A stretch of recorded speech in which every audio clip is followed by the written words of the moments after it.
Hello dear students of class 11th. Once again I welcome you all in this online session of classes. As you all know, we are doing chapter number 11, that is conic sections, and in this conic sections we have started the very first conic section, that is circles, and we have started exercise 11.1.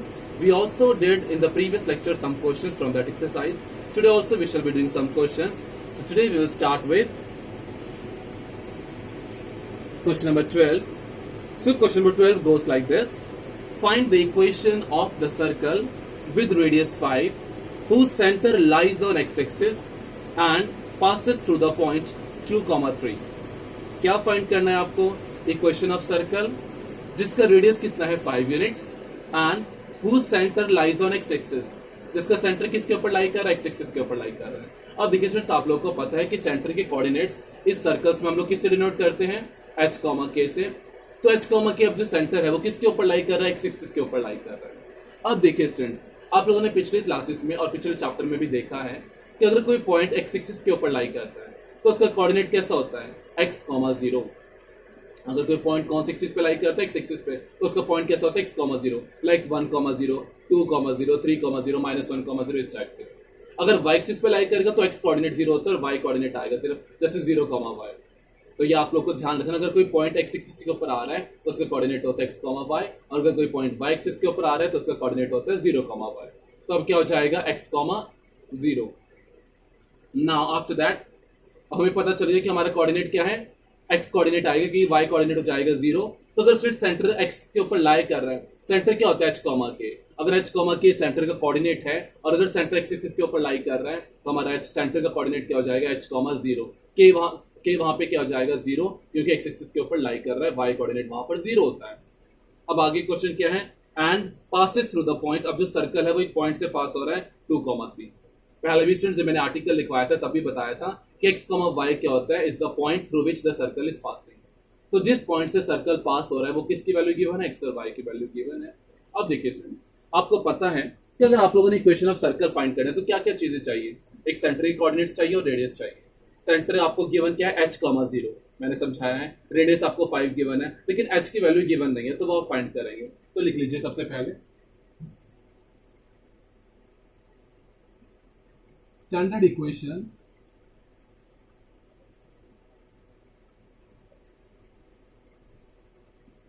Of circle is, क्या find करना है? Equation of circle. तो सबसे पहले standard equation लिख लीजिए circle की। क्या होती है आप लोग जानते हैं? x minus H whole square plus y minus k whole square is equal to are square. ये क्या होती है? Standard equation of circle, that is x minus H whole square plus y minus k whole square is equal to are square. All right, अब देखिए आगे। अब आगे आपको गिवन है रेडियस 5 यूनिट्स, तो लिख लीजिए as radius is 5, that is, अब सिर्फ रेडियस को हम किससे डिनोट करते हैं? r से, that is r is equal to 5। तो मतलब यहां पे मैं r की वैल्यू 5 देना, तो पुट कर दीजिए therefore x minus h whole square plus y minus k whole square is equal to 5 का स्क्वायर। कितना हो जाएगा? 25। उसको हम नेक्स्ट आगे सॉल्व कर लेंगे। अब आगे क्वेश्चन में क्या गिवन है? whose center lies on x-axis। अभी जो सर्कल की इक्वेशन हम लोगों ने फाइंड करनी है उसका सेंटर एक्सिस के ऊपर लाई करता है, तो लिख लीजिए since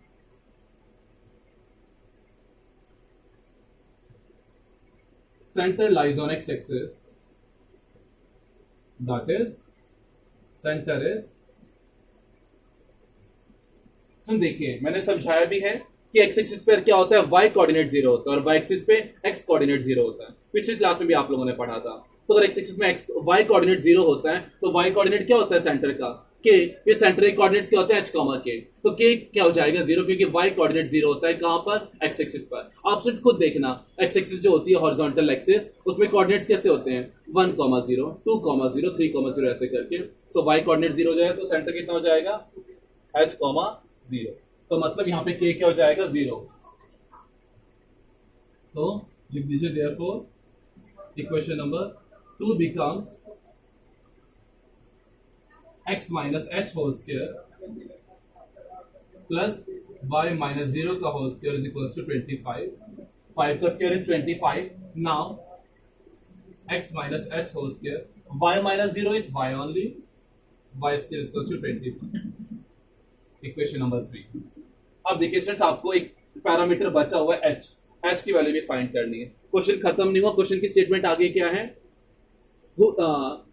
and passes through the point. अब सर्कल एक पॉइंट से पास कर रहा है 2,3 से, तो लिख दीजिए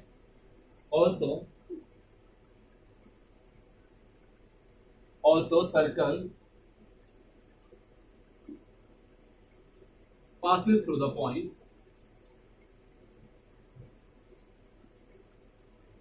2,3। आगे लिखते हैं therefore। अब देखिए सर, पॉइंट जिस पॉइंट से पास हो रहा है एक्स और वाई की जगह इस वैल्यू पुट कर दीजिए। therefore जिस पॉइंट से पास हो रहा है वो एक्स कमा वाई की वैल्यू है, तो 2 minus H whole square plus y कितना है 3, 3 स्क्वायर इज इक्वल टू 25। इसको सॉल्व करते हैं। 2 माइनस एच का होल स्क्वायर इज 4 प्लस एच स्क्वायर माइनस 4h प्लस 9 इज इक्वल टू 25। यहां से h की वैल्यू फाइंड करेंगे, एच स्क्वायर माइनस 4h। अब देखिए आगे 4 प्लस 9 कितना हो जाएगा 13, 4 प्लस 9 इज 13, और जो 25 लेफ्ट हैंड साइड आएगा 13 minus 25 will give you minus 12। अब आगे इसके फैक्टर्स बना लीजिए। इसके फैक्टर्स क्या बनेंगे, 6 2 12, सो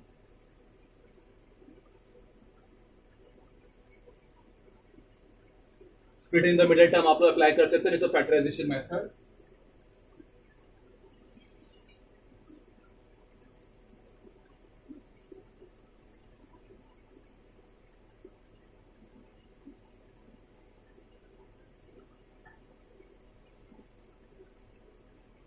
तो फ्रेंड्स यहां से आपके पास h की दो वैल्यूज आ जाएंगी। जो आप h प्लस 2 को 0 के इक्वल पुट करेंगे h की वैल्यू आ जाएगी -2, और जब h माइनस 6 को 0 के इक्वल पुट करेंगे तो h की वैल्यू आ जाएगी +6। तो ये दो वैल्यूज आपकी आ रही हैं h की वैल्यूज। दोनों वैल्यूज के हिसाब से आप लोग इक्वेशन फाइंड करेंगे। देखिए तो लिखो when h is equals to -2, equation number 3 becomes। देखिए सर, इसमें से हम कोई भी वैल्यू रिजेक्ट नहीं कर सकते, नेगलेक्ट नहीं कर सकते। पॉजिटिव हो चाहे नेगेटिव, एक्स एक्सिस के ऊपर ही लाई करेगा। एच क्या है, सेंटर का x coordinate, centre x axis के ऊपर लाई कर रहा है। पॉजिटिव भी हो सकता है, नेगेटिव भी हो सकता है, तो दोनों वैल्यूज को हमें सिलेक्ट करना पड़ेगा। तो इक्वेशन नंबर 3 क्या हो जाएगी, माइनस एक्स माइनस एच की वैल्यू कितनी है माइनस, तो माइनस माइनस हो जाएगा प्लस।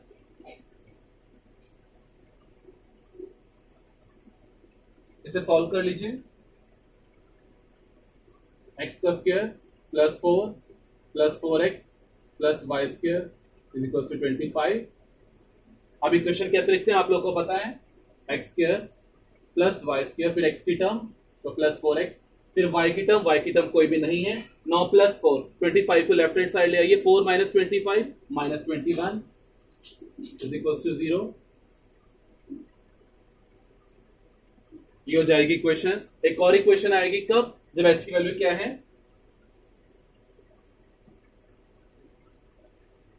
+6।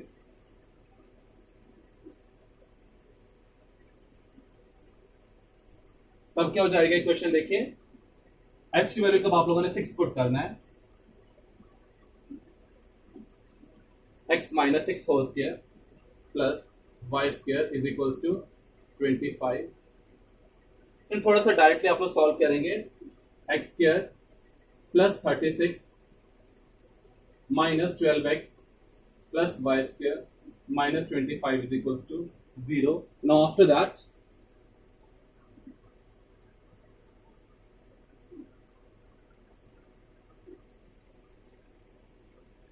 एक्स स्क्वायर की टर्म पहले लिख लीजिए आप लोग, x square, after that plus y square minus 12x. Now plus 36 minus 25 will give you plus 11 is equals to 0.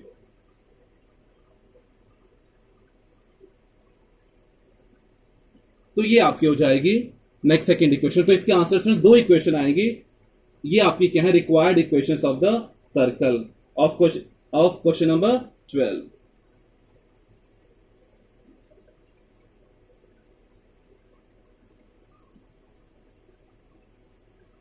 सो ये हो जाएगा स्टूडेंट्स डियर आपका आंसर ऑफ क्वेश्चन नंबर 12। बहुत ही आसान क्वेश्चन है, सिर्फ क्वेश्चन को ध्यान से पढ़िए और सॉल्यूशन कीजिए। तो ये क्वेश्चन नंबर 12 है। आगे बढ़ते हैं, एक और क्वेश्चन करेंगे, question number 14।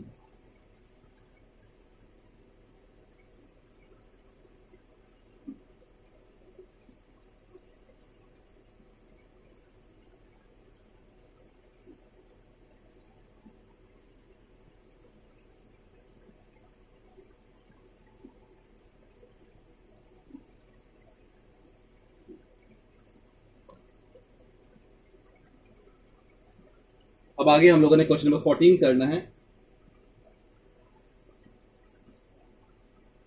So students, I'm reading the question for you. Question is, find the equation of a circle. Find the equation of a circle with center 2, 2. अब यहाँ पे सेंटर आपको ऑलरेडी गिवन है, h, k की value कितनी given है 2, 2 and passes through the point 4, 5। सो देखिए, अगर आपको equation of a circle find करनी है, पॉइंट से आपको कोई लेना देना नहीं है, सिर्फ क्या चाहिए, h चाहिए, k चाहिए और r चाहिए। x, y क्यों गिवन है, r की वैल्यू फाइंड करनी है। स्टार्ट करते हैं question. Equation of a circle find करना है तो स्टैंडर्ड इक्वेशन क्या होती है, लिख लीजिए आप लोग। Standard equation of a circle is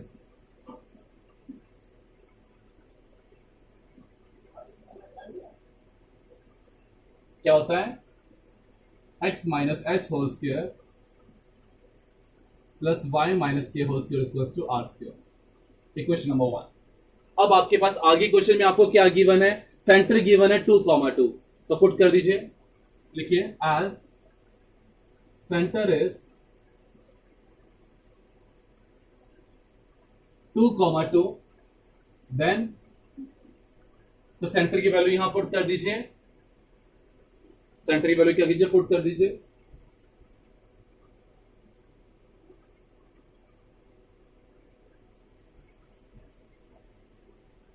x minus 2 whole square plus y minus 2 whole square equals to are square. Equation number 2। अब उसके बाद r की वैल्यू भी चाहिए, r की वैल्यू डायरेक्टली गिवन नहीं है, लेकिन एक चीज गिवन है, and passes through the point 4, 5। Circle के x पॉइंट से पास हो रहा है 4, 5, तो लिख दीजिए since circle passes through the point, passes through the point 4, 5, that is, तो ये x और y की जगह 4, 5 पुट कर दीजिए,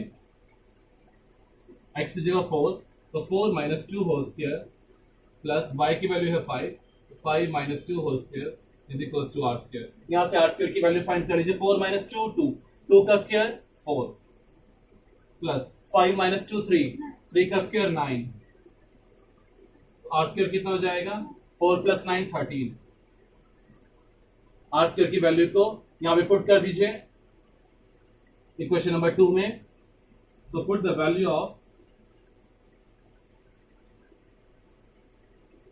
are square in equation number 2, तो क्या हो जाएगा, देखो जरा आगे, x माइनस 2, इसको सॉल्व कर लीजिए, x माइनस 2 के होल स्क्वायर को, क्या हो जाएगा, x square plus 4 minus 4x, simple a minus b का होल स्क्वायर की आइडेंटिटी अप्लाई की है, plus y square plus 4 minus 4y is equal to are square. R square कितना है 13। अभी इक्वेशन कैसे लिखी जाती है, पहले x स्क्वायर की टर्म, फिर y स्क्वायर की टर्म, फिर x की term that is minus 4x, y की टर्म माइनस 4y। अब देखिए स्टूडेंट्स, 4 प्लस 4 8, 4 प्लस 4 कितना हो जाएगा, लेफ्ट हैंड साइड में 8, जब ये 13 राइट हैंड साइड वाला लेफ्ट हैंड साइड आएगा तो 8 minus 13 will give you minus 5 is equals to 0।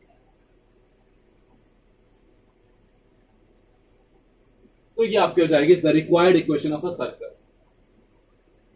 Is the required equation of circle. ये इक्वेशन आप लोगों ने क्या करनी थी, फाइंड करनी थी of the circle. So this is the solution of question number 14,